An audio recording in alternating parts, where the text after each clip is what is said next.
So you treat sleep apnea in in your practice. Let's talk about CPAP. So for people that have already had a diagnosis, CPAP works, but not for everybody, you say.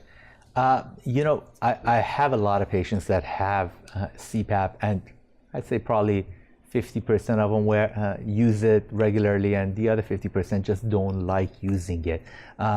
Typically, it's a mask that you're wearing. You got these straps that gotta stay on super tight in order for it to actually work.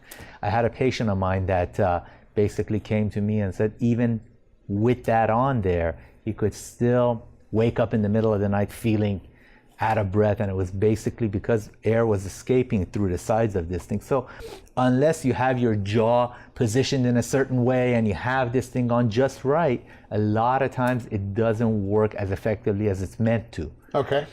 There are appliances that are made by the dentist now. So you make custom-made what? Like mouthpieces? Custom-made appliances that go in the mouth, and they basically help to reposition your jaw.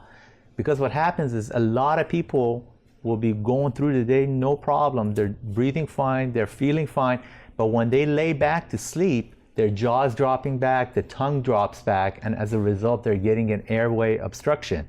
And doing sedation in the office, we see this where these patients start snoring, and we're looking at our monitors there, and you can start to see that pulse rate go up, and it looks like it's gonna go shooting up to the moon, and then all of a sudden they start breathing again, and it starts to come down. And for someone that's doing that several times a night, that's putting a lot of pressure on your heart.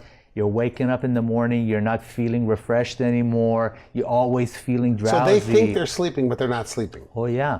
The problem with people that have apnea is they're not able to fall into that deep sleep because they're constantly having to wake up gasping for breath, and as a result, they're waking up feeling like they haven't slept enough. So absolutely, for those kind of patients, having an appliance that brings your jaw into the proper position, thereby bringing the tongue from falling so far back there, that allows you that positive air pressure that patients that I have that wear CPAPs and are not comfortable with it, they seem to be doing much better with these appliances. Okay, now what about the snores, the loud snoring? Does this work for that as well? Snoring is basically the same thing. You know, when your airway is obstructed and that air is trying to come in and out, it's basically hitting the back of your throat, and as that air comes in and out, it's bouncing off of those walls. That's what snoring is. So having an appliance which basically opens up that airway, that's what you're doing. Their partners are the ones that typically will come and thank me for it. Right, but yeah. I had a patient that he was traveling back and forth, and he was okay himself, but he would go to a hotel. The appliance ended up getting thrown away by the maid at the hotel. And he was back in my office getting another one.